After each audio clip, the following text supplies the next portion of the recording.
ಪಾರ್ವತಮ್ಮನವ್ರು ಕೊಟ್ಟಿದ್ದು 1 ಗಂಟೆ, ಅಣ್ಣವ್ರು ಇದ್ದಿದ್ದು 3 ಗಂಟೆ. ರಾಜ್ಕುಮಾರ್ ಅವರು ಹೋಗುವಾಗ ಹಿಂಗೆ ತಟ್ಬಿಟ್ಟು ಹೇಳ್ಬಿಟ್ಟೋದು, ಯಾವ ತಾಯಿ ಎತ್ತ ಮಗನಪ್ಪ, ಎಷ್ಟು ಜನ ಕನ್ನಡ ಮಾತಾಡ್ತೀಯ, ದೊಡ್ಡ ಪ್ರಶಸ್ತಿನೂ ಅದು. ಈಗ ರಾಜ್ಕುಮಾರ್ ಅವ್ರದ್ದು ಹಾರ್ಟ್ ಅಟ್ಯಾಕ್ ಆಗಿ ಅವ್ರದ್ದು ಕರ್ಕೊಂಬಂದ್ರು ಇವಾಗ ಅಂದರು. ಅವ್ರ ಮನೆ ಗೇಟ್ ಹತ್ರ ನನಗೆ ದುಃಖ ತಡ್ಕೊಳಕ್ಕಾಗಿಲ್ಲ, ಓರಾಗಿ ಹತ್ಬಿಟ್ಟಿದ್ದೀನಿ. ಅದು ಪೇಪರೆಲ್ಲ ಬಂದ್ಬಿಟ್ಟಿದ್ದು, ಸುಮಾರಲ್ಲಿ ಫೋಟೋ ಹಿಂಗೆ ಹೇಳ್ತಾ ಇರೋದು. ಅವ್ರಿಗೆ ಸನ್ಮಾನ ಮಾಡಿದ್ದು ಫೋಟೋ ಲ್ಯಾಮಿನೇಷನ್ ಮಾಡಿಸಿ ದೊಡ್ಡದಾಗಿ ಪಾರ್ವತಮ್ಮ ಅವರಿಬ್ಬರು ಹಿಂಗೆ ಕೈ ಮುಕ್ಕೊಂಡು ನಿಂತಿರೋದೊಂದು ಫೋಟೋ ಇದೆ. ಅದನ್ನು ತೊಗೊಂಡೋಗಿ ಅವ್ರ ಮನೆಗೆ ಕೊಟ್ಟು ತಿಂಡಿ ತಿನ್ಕೊಂಬಂದೆ. ಎಷ್ಟು ನೆನಪಿನ ಶಕ್ತಿ ಇಟ್ಟಿದ್ದಾರೆ ಅಂದರೆ, ಇದು ನನ್ನ ಪರಿಚಿತವಾದ ಧ್ವನಿ, ಇದು ನಿಮ್ಮದು ನನಗೆ ಅಂದರು. ಅದಕ್ಕೆ ನಮ್ಗೆ ಬೇರೆ ಎಲ್ಲದಕ್ಕಿಂತ ನಾನೊಬ್ಬ ಕನ್ನಡದ ಕಾರ್ಯಕರ್ತ ಅಂತ ಗುರುತಿಸ್ಕೊಳ್ಳೋಕ್ಕೆ ಹೇಳೋಕ್ಕೆ ಭಾಳ ಸಂತೋಷ ಆಗುತ್ತೆ ನನಗೆ.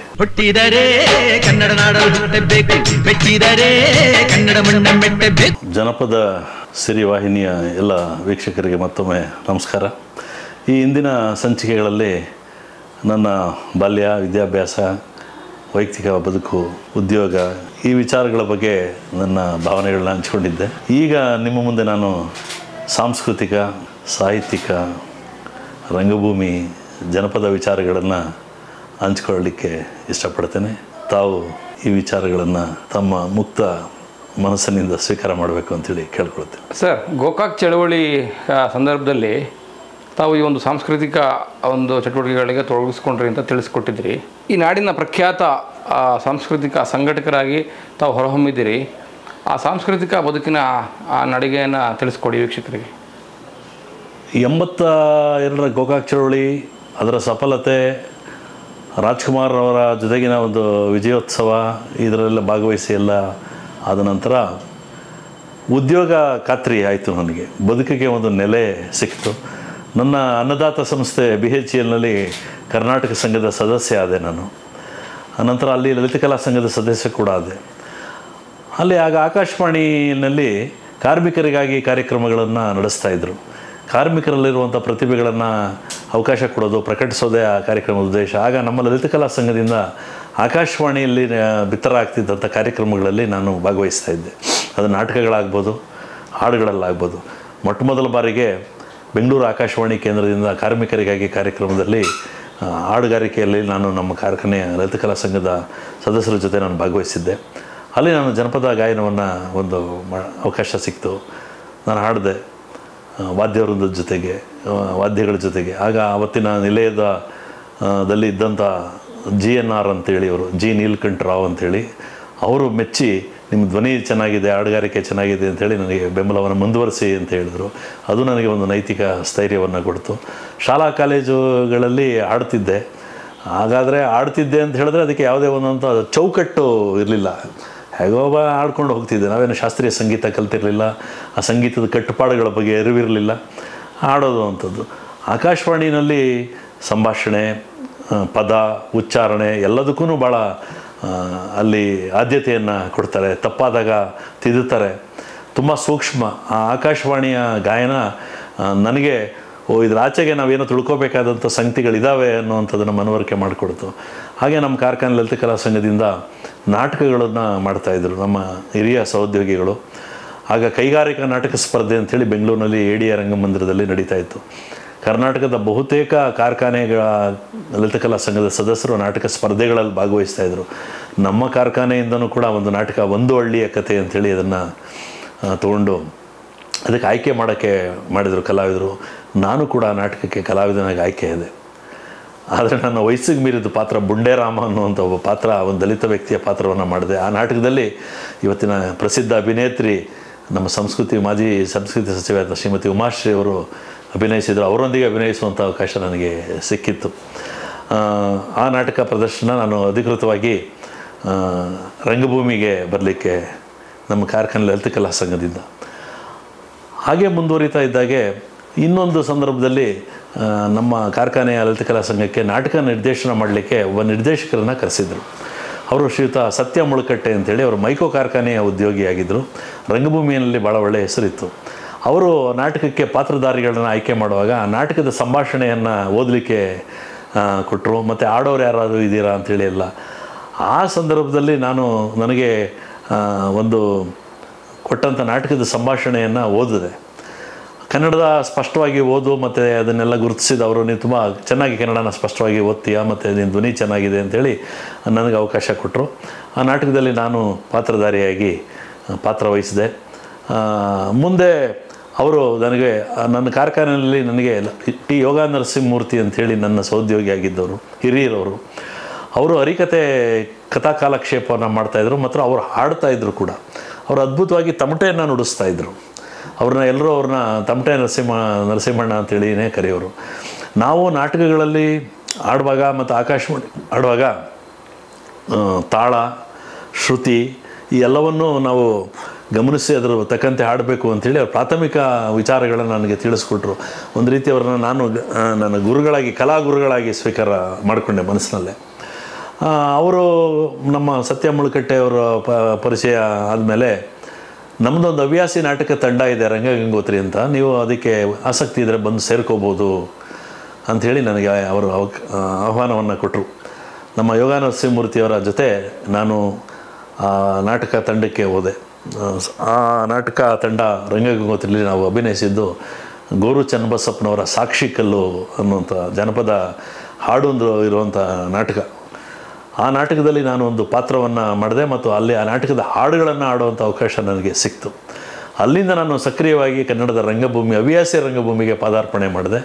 ರಂಗಗಂಗೋತ್ರಿ ತಂಡದ ಸಕ್ರಿಯ ಸದಸ್ಯನಾಗಿ ನಮ್ಮ ಗುರು ಯೋಗ ನರಸಿಂಹಮೂರ್ತಿಯವರ ಮಾರ್ಗದರ್ಶನದಲ್ಲಿ, ಸತ್ಯ ಮುಳುಕಟ್ಟೆಯವರ ಪ್ರೋತ್ಸಾಹದಿಂದ ಕನ್ನಡ ರಂಗಭೂಮಿಯ ಬಹುತೇಕ ಪ್ರಸಿದ್ಧ ನಾಟಕಗಳು, ಚಂದ್ರಶೇಖರ ಕಂಬಾರರ ಜೋಕುಮಾರಸ್ವಾಮಿ ಆಗ್ಬೋದು, MP ಪ್ರಕಾಶರ ಸೂರ್ಯ ಶಿಕಾರಿ, ದೊಡ್ಡಪ್ಪ ಗೋಪಾಲ ವಾಜಪೇಯಿಯವರ ದೊಡ್ಡಪ್ಪ, ಮಾಸ್ತಿ ವೆಂಕಟೇಶ ಅಯ್ಯಂಗಾರವರ ಗೌಡರ ಮಲ್ಲಿ, ಕುವೆಂಪುರವರ ಜಲಗಾರ, ಶ್ರೀರಂಗರ ಗುಮ್ಮನೆಲ್ಲಿ ಹತೋರಮ್ಮ, ಹರಿ ಜನವಾರ, ಕುಂವೀರಭದ್ರಪ್ಪನವರ ದೇವರ ಹೆಣ, ಈ ಥರ ಬಹಳಷ್ಟು ನಾಟಕಗಳಲ್ಲಿ ಪಾತ್ರಧಾರಿಯಾಗಿ ಗಾಯಕನಾಗಿ ನಾನು ಭಾಗವಹಿಸಲಿಕ್ಕೆ ಅವಕಾಶ ಆಯಿತು. ಹಾಗಾಗಿ ನನಗೆ ಕನ್ನಡದ ಹವ್ಯಾಸಿ ರಂಗಭೂಮಿಗೆ ಒಬ್ಬ ಸಕ್ರಿಯ ಸದಸ್ಯನಾಗಿ ನಾನು ತೊಡಗಿಸ್ಕೊಂಡೆ.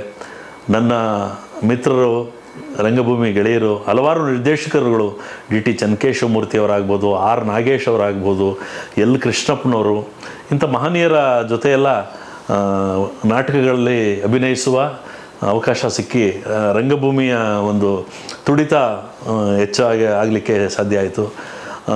ಮತ್ತು ಶ್ರೀನಿವಾಸ್ ಜಿ ಕಪ್ಪಣ್ಣ ಅವರು ವಾರ್ತಾ ಮತ್ತು ಪ್ರಚಾರ ಇಲಾಖೆಯಲ್ಲಿದ್ದರು. ಅವರ ನೆರವಿನಿಂದ ಸಹಕಾರದಿಂದ ನಮ್ಮ ರಂಗಗಂಗೋತ್ರಿ ತಂಡ ದೆಹಲಿ, ಮುಂಬೈ, ಲಕ್ನೋ, ಬೇರೆ ಬೇರೆ ದೇಶದ ಬೇರೆ ಬೇರೆ ರಾಜ್ಯಗಳಲ್ಲಿ ಕನ್ನಡದ ನಾಟಕಗಳನ್ನು ಪ್ರದರ್ಶನ ಮಾಡಿಕೊಳ್ಳಲಿಕ್ಕೆ ಅವರು ಅವಕಾಶವನ್ನು ಕಲ್ಪಿಸಿಕೊಟ್ರು. ಮತ್ತು ದೂರದ ನೇಪಾಳದಲ್ಲಿ ಕೂಡ ನಾವು ಕನ್ನಡದ ನಾಟಕಗಳನ್ನು ಪ್ರದರ್ಶನ ಮಾಡಿದಂಥದ್ದು. ಇದಕ್ಕೆಲ್ಲ ಮುಖ್ಯವಾಗಿ ನಮ್ಮ ಸತ್ಯ ಮುಳುಕಟ್ಟೆಯವರು, ಜೀರಿಗೆ ಲೋಕೇಶ್ ಅಂತೇಳಿ, ನಮ್ಮ ಶ್ರೀನಿವಾಸ್ ಜಿ ಕಪ್ಪಣ್ಣ ಅವರು, ಇವರೆಲ್ಲರೂ ನೆರವಾದರು. ಕರ್ನಾಟಕ ರಾಜ್ಯದ ಬೇರೆ ಬೇರೆ ಜಿಲ್ಲೆ, ತಾಲೂಕು ಕೇಂದ್ರಗಳಲ್ಲಿ, ಜಿಲ್ಲಾ ಕೇಂದ್ರಗಳಲ್ಲೂ ಕೂಡ ವಿವಿಧ ಸಂದರ್ಭಗಳಲ್ಲಿ ನಾವು ನಾಟಕಗಳನ್ನು ಪ್ರದರ್ಶನ ಮಾಡಿದ್ದೀವಿ. ಮೈಸೂರಿನಲ್ಲಿ ನಡೆದಂಥ ಮೊದಲನೇ ವಿಶ್ವ ಕನ್ನಡ ಸಮ್ಮೇಳನದಲ್ಲಿ ಕೂಡ ನಾವು ರಂಗಭೂಮಿ ಕಲಾವಿದಾಗಿ ನಾನು ಭಾಗವಹಿಸಲಿಕ್ಕೆ, ಹಾಗಾಗಿ ಹವ್ಯಾಸಿ ರಂಗಭೂಮಿಯಲ್ಲಿ ಸಕ್ರಿಯವಾಗಿ ನಾನು ತೊಡಗಿಸ್ಕೊಳ್ಳಿಕ್ಕೆ ಕಾರಣ ಆಯಿತು. ಸಿದ್ಧಲಿಂಗಯ್ಯನವರ ಏಕಲವ್ಯ ನಾಟಕ ಆಗಲಿ, ರಂಗಭೂಮಿ ಮನುಷ್ಯನಿಗೆ ವಿನಯವಂತನಾಗಿ ಮಾಡುತ್ತೆ. ಅಲ್ಲಿ ನಮ್ಮ ಅಭಿನಯ ಆಗ್ಬೋದು, ಗಾಯನ ಆಗ್ಬೋದು, ತಕ್ಷಣವೇ ನಮಗೆ ಪ್ರತಿಕ್ರಿಯೆ, ಪ್ರೋತ್ಸಾಹ ಸಿಕ್ಬಿಡುತ್ತೆ. ಅಲ್ಲಿ ನಾವು ಮಾಡಿದ ತಪ್ಪು ಒಪ್ಪುಗಳನ್ನು ಜನ ನೇರವಾಗಿ ವಿಮರ್ಶೆ ಮಾಡ್ತಾರೆ. ನಾಟಕದ ಪ್ರದರ್ಶನ ಆದ ನಂತರ ಪ್ರೇಕ್ಷಕರಾಗ್ಬೋದು, ನಿರ್ದೇಶಕರಾಗ್ಬೋದು, ಬೆಳಕು ತಜ್ಞರು ಯಾರೇ ಆಗ್ಬೋದು, ಪ್ರಸಾದನ ಕಲಾವಿದರು, ವಸ್ತ್ರಾಲ ಯಾರೇ ಆದರೂ ಕೂಡ ಆ ಒಟ್ಟು ನಾಟಕದ ನಮ್ಮ ಪಾತ್ರ ಏನು ಅಥವಾ ನಮ್ಮ ಏನು ನಾವಲ್ಲಿ ಜವಾಬ್ದಾರಿ ಮಾಡಿದ್ವಿ ಅದರ ಪ್ರತಿಕ್ರಿಯೆಯನ್ನು ತಕ್ಷಣ ನಮಗೆ ನಮ್ಮ ತಪ್ಪು ಒಪ್ಪುಗಳನ್ನ ತಿದ್ಕೊಳ್ಳೋದಕ್ಕೆ, ಮುಂದೆ ನಾವು ಕಲಾವಿದರಾಗಿ ಯಾವ ರೀತಿಯಲ್ಲಿ ಹೋಗಬೇಕು ಅನ್ನೋದಕ್ಕೆ ಬೆಂಬಲ, ಪ್ರೋತ್ಸಾಹ ಸಿಗುತ್ತೆ. ಹಾಗಾಗಿ ರಂಗಭೂಮಿ ಒಬ್ಬ ಮನುಷ್ಯನ ಪರಿಪೂರ್ಣತೆಗೆ ಭಾಳ ಸಹಕಾರಿ ಅಂಥೇಳಿ ನನಗೆ ಅನಿಸಿದೆ. ನಾನು ಸಾರ್ವಜನಿಕ ಜೀವನದಲ್ಲಿ ನಮ್ಮ ರಂಗಗಂಗೋತ್ರಿ ತಂಡದ ಸಣ್ಣ ಕಾರ್ಯಕ್ರಮಗಳಿಂದ ಹಿಡಿದು ಬೃಹತ್ ಮಟ್ಟದ ಕಾರ್ಯಕ್ರಮಗಳಿಗೂ ಎಲ್ಲ ಕಾರ್ಯಕ್ರಮಗಳನ್ನು ನಿರೂಪಿಸುವ ಜವಾಬ್ದಾರಿಯನ್ನು ನನಗೆ ನಮ್ಮ ಸತ್ಯ ಮುಳುಕಟ್ಟೆಯವರು, ನಮ್ಮ ತಂಡದ ಅನೇಕ ಹಿರಿಯರು ವಹಿಸ್ಕೊಟ್ಟಿದ್ರು. ನನಗೆ ನಾಟಕ ಪ್ರದರ್ಶನಕ್ಕೆ ಮುಂಚೆ ಗೀತೆಗಳನ್ನು ಆಡೋದಾಗ್ಬೋದು, ಆ ಸಮಾರಂಭ ಏರ್ಪಡಿಸಿದ್ರೆ ಅಲ್ಲಿ ಬರುವಂಥ ಅತಿಥಿಗಳ ಸನ್ಮಾನ ಸಮಾರಂಭ ಆಗ್ಬೋದು, ಅಭಿನಂದನಾ ಸಮಾರಂಭ ಆಗ್ಬೋದು, ಯಾವುದೇ ಒಂದು ಒಳ್ಳೆಯ ಸಮಾರಂಭ ಆದರೂ ಕೂಡ ಆ ಸಮಾರಂಭವನ್ನು ಒಂದು ಚಿಕ್ಕ ಕಾರ್ಯಕ್ರಮದಿಂದ ಬೃಹತ್ ಮಟ್ಟದ ಕಾರ್ಯಕ್ರಮವರೆಗೂ ನಾವು ನಿರೂಪಣೆಯನ್ನು ಮಾಡೋದು. ನಮ್ಮ ರಂಗಗಂಗೋತ್ರಿ ತಂಡದ ವತಿಯಿಂದ ಪುಟ್ಟಣ ಕಣಗಾಲ್ ಅವರ ಹೆಸರಿನಲ್ಲಿ ಒಂದು ರಾಜ್ಯ ಮಟ್ಟದ ನಾಟಕ ಸ್ಪರ್ಧೆಯನ್ನು ಭಾಳ ವರ್ಷ ನಾವು ನಡೆಸಿದ್ವಿ. ಆ ನಾಟಕ ಸ್ಪರ್ಧೆಯಲ್ಲಿ ಅಂಬರೀಷ್ ಅವರು, ವಿಷ್ಣುವರ್ಧನ್ ಅವರು, ಭಾಳ ದೊಡ್ಡ ದೊಡ್ಡ ನಟರುಗಳೆಲ್ಲ ಬಂದು ಭಾಗವಹಿಸಿದರು. ಅಂಥ ಸಮಾರಂಭಗಳನ್ನೆಲ್ಲ ನಾನು ನಾಗತಿಹಳ್ಳಿ ಚಂದ್ರಶೇಖರ್ ಅವರು, ಎಚ್ ನರಸಿಂಹಯ್ಯನವರಂಥವ್ರು ದಿಗ್ಗಜರು ಎಲ್ಲ ಭಾಗವಹಿಸಿದ ಸಮಾರಂಭಗಳನ್ನು ನಿರೂಪಣೆ ಮಾಡುವಂಥ ಅವಕಾಶ ನನಗೆ ನನ್ನ ರಂಗಗಂಗೋತ್ರಿ ತಂಡ ಕಲ್ಪಿಸಿಕೊಡ್ತು. ಹಾಗಾಗಿ ನಟನೆ, ಗಾಯನ ಜೊತೆಗೆ ಈ ನಿರೂಪಣೆ ಕೂಡ ನನ್ನ ಬದುಕಿನಲ್ಲಿ ಒಂದು ಸಾರ್ವಜನಿಕ ಜೀವನದಲ್ಲಿ ನನಗೆ ಒಂದು ಒಳ್ಳೆಯ ಅವಕಾಶವನ್ನು ಕಲ್ಪಿಸಿಕೊಡ್ತು.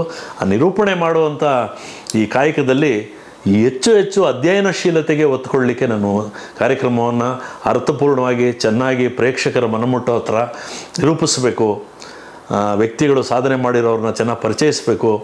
ಈ ರೀತಿಯ ವಿಚಾರಗಳನ್ನ ನಾನು ಹೆಚ್ಚು ಗಮನ ವಹಿಸ್ತಾ ಹೋದಾಗ ಅಧ್ಯಯನಶೀಲತೆ ಜಾಸ್ತಿ ಆಯಿತು. ಒಂದು ಕಾರ್ಯಕ್ರಮಕ್ಕಿಂತ ಒಂದು ಕಾರ್ಯಕ್ರಮನ ಭಿನ್ನವಾಗಿ ನಿರೂಪಿಸಬೇಕು ಅಂಥೇಳಿ.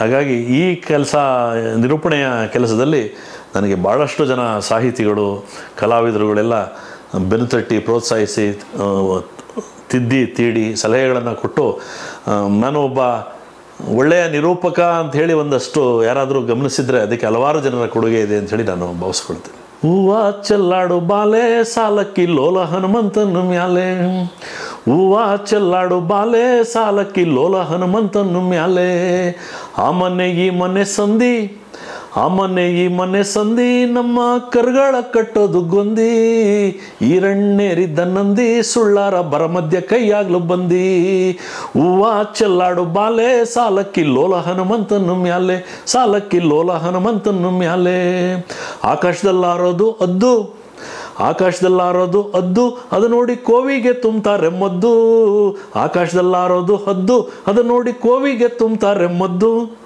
ಎಲ್ಲೆಲ್ಲೋಗು ತಿಕ್ಕದ್ದು, ಗುಟ್ನಲ್ಲಿ ಕೋಲುಡುಗ ಬತ್ತಾನೆ ಎದ್ದು, ಹೂವ ಚೆಲ್ಲಾಡು ಬಾಲೆ ಸಾಲಕ್ಕಿ ಲೋಲ ಹನುಮಂತನು ಮ್ಯಾಲೆ, ಸಾಲಕ್ಕಿ ಲೋಲ ಹನುಮಂತನು ಮ್ಯಾಲೆ, ತಾಳಿಗೆ ತಕ್ಕ ಹರ್ರೊಕ್ಕ, ತಾಳಿಗೆ ತಕ್ಕ ಹರ್ರೊಕ್ಕ, ನೆರಮನೆ ಬಡವರು ಮಾಡ್ತಾರೆ ದುಃಖ, ತಾಳಿಗೆ ತಕ್ಕ ಹರ್ರೊಕ್ಕ, ನೆರಮನೆ ಬಡವರು ಮಾಡ್ತಾರೆ ದುಃಖ, ಬರ ಬಂದೈತೆಲ್ಲಕ್ಕ, ನಮ್ಮೂರಿಗೆ ಕಿರ್ಬಾ ಬರಬಾರ್ದೆ ನಕ್ಕ, ಹೂವ ಚೆಲ್ಲಾಡು ಬಾಲೆ ಸಾಲಕ್ಕಿ ಲೋಲ ಹನುಮಂತನು ಮ್ಯಾಲೆ, ಸಾಲಕ್ಕಿ ಲೋಲ ಹನುಮಂತನು ಮ್ಯಾಲೆ, ಮಳೆ ಹೋಗಿ ಬೆಳೆ ಬರಲಿಲ್ಲ, ಮಳೆ ಹೋಗಿ ಬೆಳೆ ಬರಲಿಲ್ಲ, ಮಳೆ ಹೋದ ಸುದ್ದಿಯ ಇವನೇನು ಬಲ್ಲ, ಮಳೆ ಹೋಗಿ ಬೆಳೆ ಬರಲಿಲ್ಲ, ಮಳೆ ಹೋದ ಸುದ್ದಿಯ ಇವನೇನು ಬಲ್ಲ, ಉಣ್ಣಾಕೆ ಜ್ವಾಳಿಲ್ಲ, ಮಳೆಗಾಲ ತರಸಯ್ಯ ಬೆಟ್ಟದ ಮಲ್ಲ, ಉಣ್ಣಾಕೆ ಜ್ವಾಳಿಲ್ಲ, ಮಳೆಗಾಲ ತರಸಯ್ಯ ಬೆಟ್ಟದ ಮಲ್ಲ, ಸೈ ಸೈ ಹೂವ ಚೆಲ್ಲಾಡು ಬಾಲೆ ಸಾಲಕ್ಕಿ ಲೋಲ ಹನುಮಂತನು ಮ್ಯಾಲೆ, ಸಾಲಕ್ಕಿ ಲೋಲ ಹನುಮಂತನು ಮ್ಯಾಲೆ,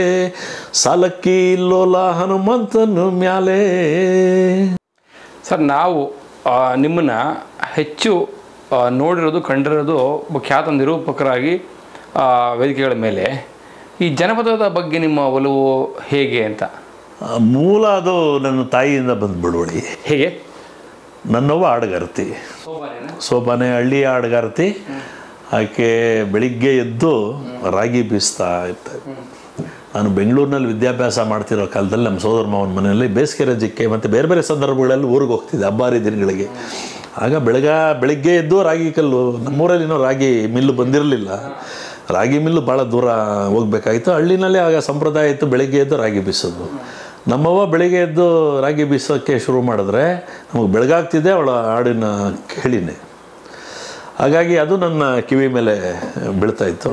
ನಮ್ಮ ತಾಯಿ ಬೇಕಾದಷ್ಟು, ನಮ್ಮ ತಾಯಿ ಹಿಂದಿನ ಕಾಲದಲ್ಲಿ 3 ದಿನ 5 ದಿನ ಮದುವೆಗಳಾಗ್ತಿದ್ವಂತೆ.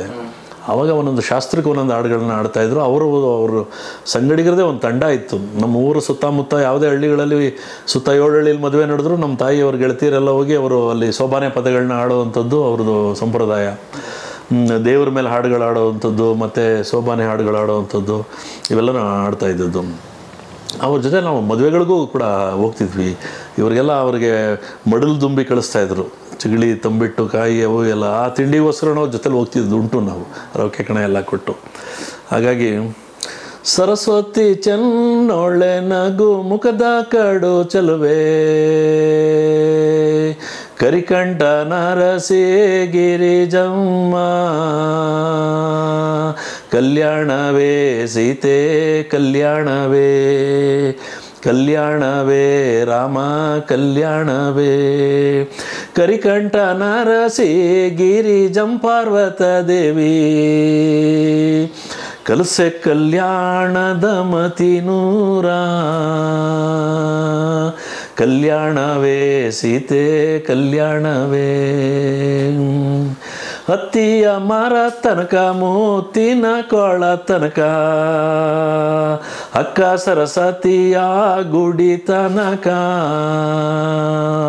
ಅಕ್ಕನೇ ಸರಸ್ವತಿ ಗುಡಿ ತನಕ ನಂಪದ ಮುತ್ತಿನ ಮಳೆಯಾಗಿ ಸುರಿದಾವೆ ಕಲ್ಯಾಣವೇ ಸೀತೆ ಕಲ್ಯಾಣವೇ ಕಲ್ಯಾಣವೇ ರಾಮ್ರ ಕಲ್ಯಾಣವೇ ಮತಿ ಕೊಡೋ ಮಾಲಿಂಗ ಸತಿ ಕೊಡೋ ಸಾದೇವ ವಿದ್ಯೆಯ ಕಲಿಸೋ ಗಜಮುಖನೇ ವಿದ್ಯೆಯ ಕಲಿಸೋ ಗಜಮುಖ ಗೌರಿಯ ಮುದ್ದು ಬೆನವಣ್ಣ ಕೊಡು ಮತಿಯ ಕಲ್ಯಾಣವೇ ಸೀತೆ ಕಲ್ಯಾಣವೇ ಕಲ್ಯಾಣವೇ ರಾಮ್ರ ಕಲ್ಯಾಣವೇ ಎಲ್ಲಮ್ಮ ಹೋಗಿದ್ದೆ ಮಲ್ಲಿಗೆ ಮುಡಿಯೊಳೆ ನಲ್ಲರು ಕಟೆದ ನಡುವಿನ ನಲ್ಲೆರು ಕಟೆದ ನಡುವಿನ ಮಾವಿನ ಹೆಣ್ಣೆ ಇಲ್ಲಿಗೆ ಬಂದು ಪದ ಕಲಿಸೆ ಶೋಭಾನವೇ ಸೀತೆ ಶೋಭಾನವೇ ಶೋಭಾನವೇ ರಾಮ್ರ ಶೋಭಾನವೇ ಕಲ್ಯಾಣವೇ ಸೀತೆ ಕಲ್ಯಾಣವೇ ಕಲ್ಯಾಣವೇ ರಾಮ್ರ ಕಲ್ಯಾಣವೇ ಕನ್ನಡವೇ ನಮ್ಮಮ್ಮ ಅವಳಿಗೆ ಕೈ ಮುಗಿಯಮ್ಮ